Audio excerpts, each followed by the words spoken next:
Hey dudes, what's up? Welcome aboard the misery train. I am your unwilling conductor, OK Kyle. Welcome back to the Internet X-Files, my dudes.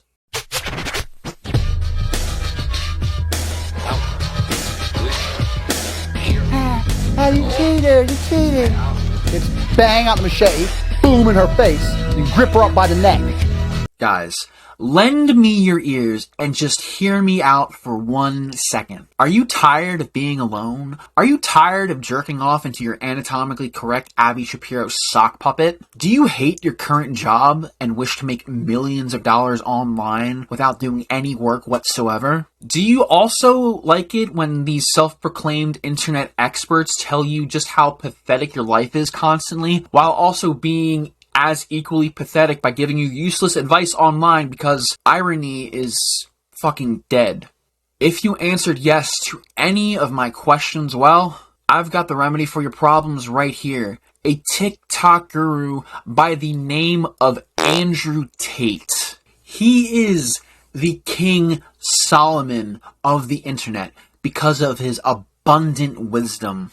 With his help, you will unlock the Godzilla dick-swinging alpha male that you were always meant to be. And as an added bonus, he will teach you how to make millions of dollars online. It sounds too good to be true, I know. That's because it is. This angry egg of fragile masculinity was once a kickboxer of some repute before flaming out in 2013. Then, a mere few years later in 2016, he appeared on the hit reality TV show, and something that makes George Orwell roll over in his grave like he's being spit roasted alive. He was on the TV show Big Brother, and then was promptly kicked off a few weeks into production after a video surfaced online of him beating his girlfriend with a belt. But ever since his stint on reality TV show vanished faster than all of his assets when the FBI eventually raids his house, he's now on TikTok promoting his online courses on how to be a millionaire. He just seems like the kind of person you can trust with financial insight and expertise. He just seems so credible. He just seems like a wonderful person overall. Because you can trust someone who is currently under investigation by the Romanian authorities for human trafficking. Now, when you go on TikTok, you will click on the link that will take you to his website, and for the low price of $50, a single Ulysses S. Grant, you too have the privilege of joining Hustlers University 2.0 because I guess the first one got shut down for fraud. Hustlers University? Really? Was the Ponzi and Belfort Business School already trademarked beforehand? And with these reputable, groundbreaking courses, you have the luxury of watching Andrew spend your money on things you will never be able to afford because you were dumb enough to give him your money in the first place. I'm not saying you were better off throwing $50 into an oil drum and then setting it on fire. What I am trying to say is that you're better off investing in the Ace Family Real Estate Group whenever that eventually happens. Hey, Mr. Dumpster. Yeah, what's up, piece of dog shit? Anyone ever tell you you smell like a horse's ass? Business schools are a scam? Then what kind of John is Andrew running here? What exactly does he call this operation? But since this is definitely not a university, I guess we can call it by another name, okay? I was thinking something along the lines of the Simply Credible Academic Moguls Seminar, or SCAM for short.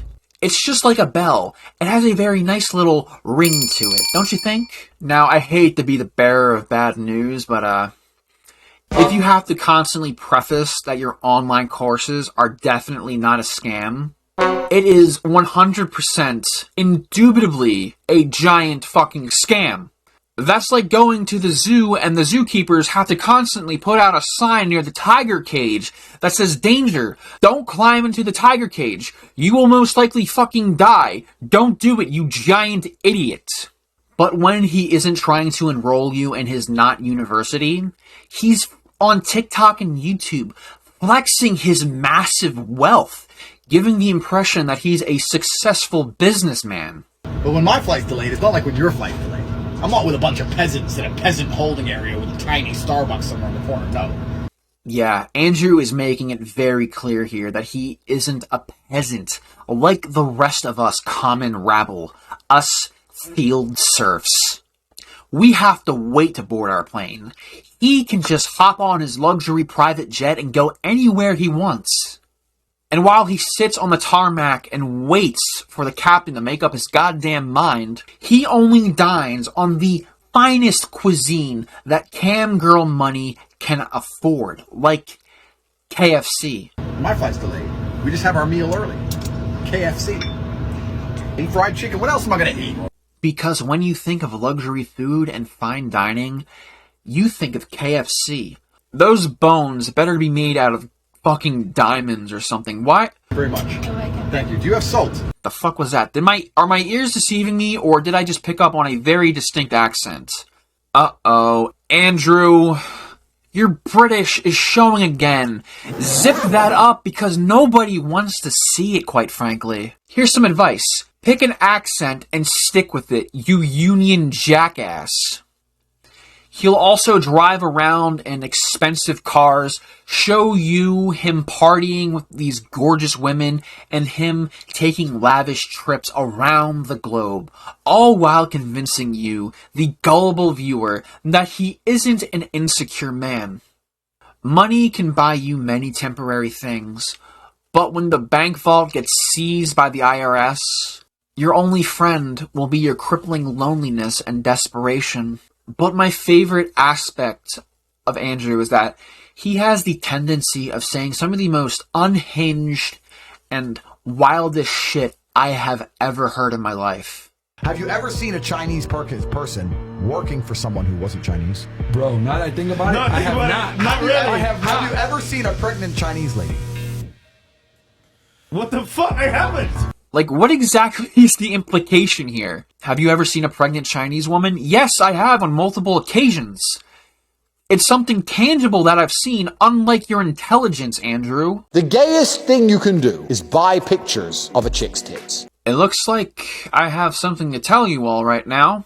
It's only the middle of the week, and I have been gay almost at least 10 times already this week alone. Every single girl who's making huge money on these platforms are doing it either for a man or by the direction of a man. So all the money you spend on girls online ends up going to a dude. It's effectively gay. Hell, you know what? I am going to be at least 1,000 times gayer after recording this video. I am going to be gayer than a NASA-sponsored rainbow rocket that will be launched into the planet Uranus. I am that serious.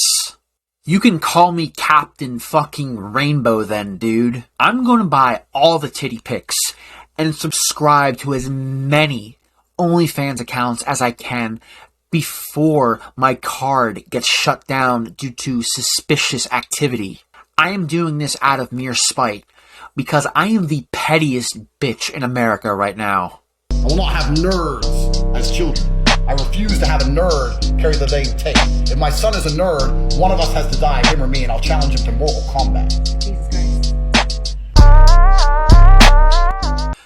Because as we all know, scamming starts at conception. If Andrew's kid doesn't have a successful cam girl business, a Ferrari, and a 6-figure bank account in Switzerland by the time they're 5 years old, well, boo-hoo, baby bitch. Andrew's gonna challenge you to a goddamn death match and then rip out your still beating heart as a sign of dominance.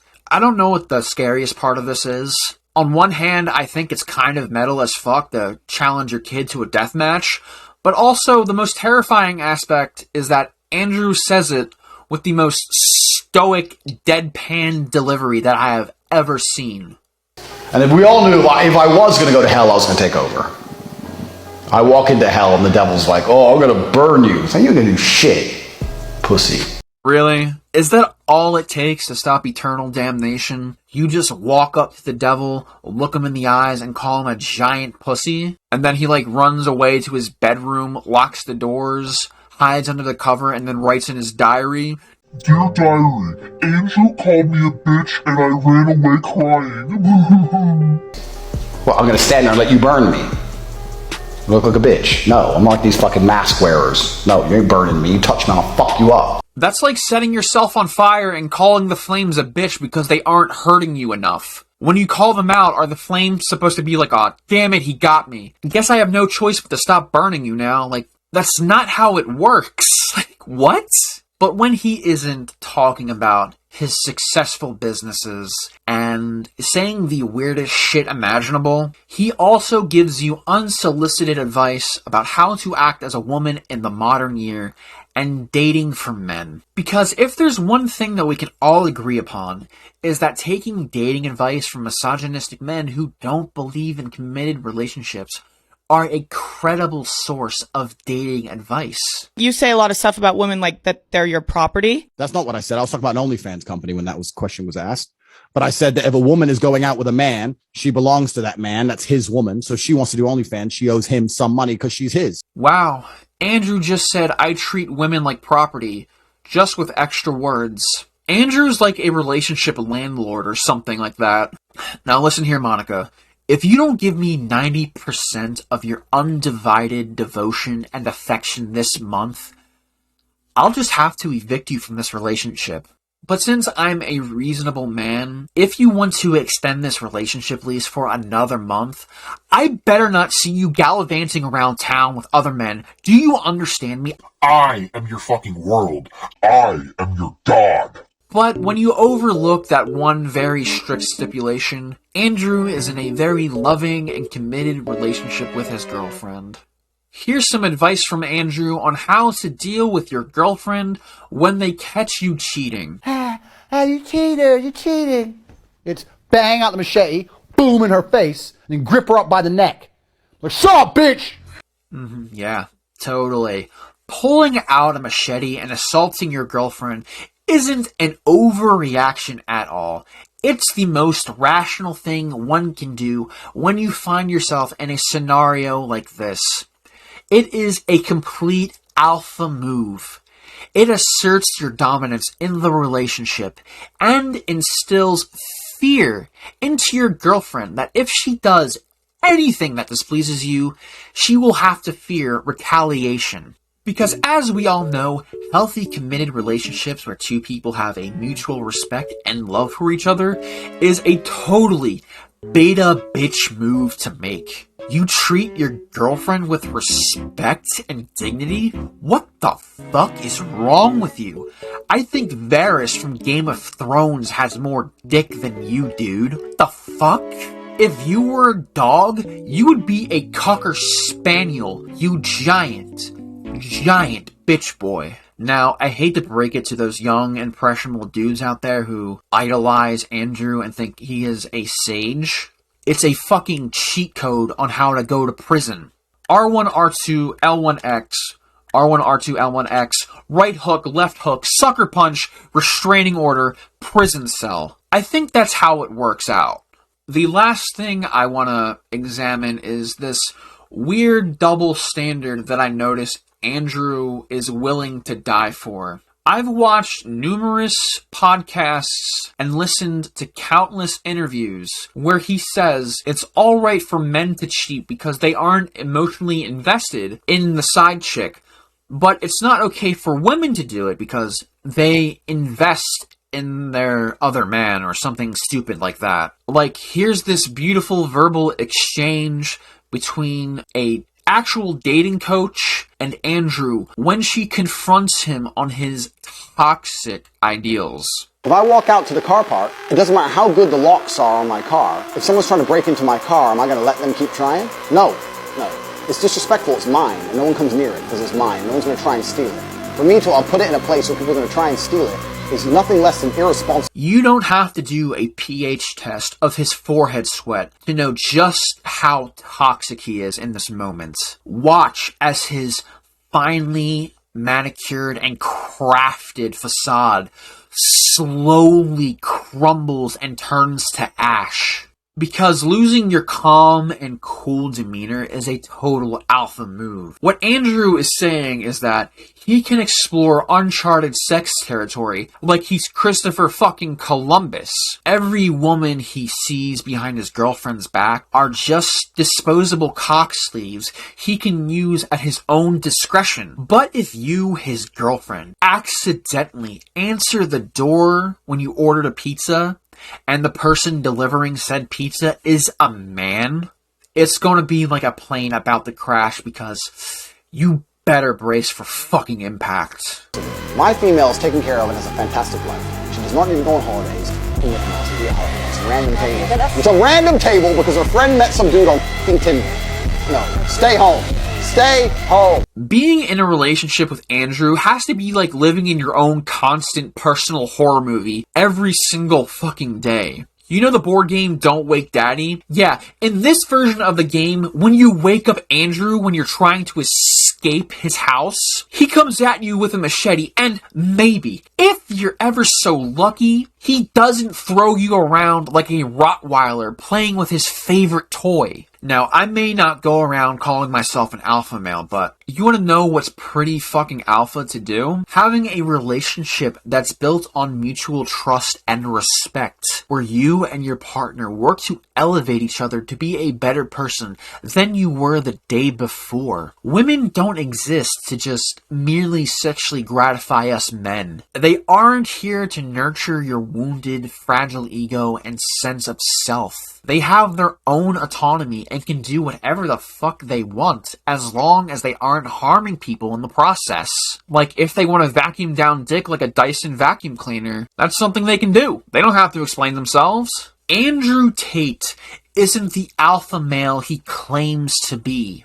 The image he is presenting in these videos has been finely crafted and sculpted over the course of many years. His facade is like Game of Thrones. It's pure fucking fantasy. But I would be the first one to believe that Game of Thrones is based on actual historical accounts than Andrew Tate being a bastion of any kind of intelligence. Andrew is a loathsome con man, the modern snake oil salesman, and a fragile bitch of a human who acts like he's invincible. But in actuality, when you take a hammer to the facade and smash it open, you reveal the hollow shell of a human being who is beyond pathetic and starving for attention. Yeah, so, that's all there is to it.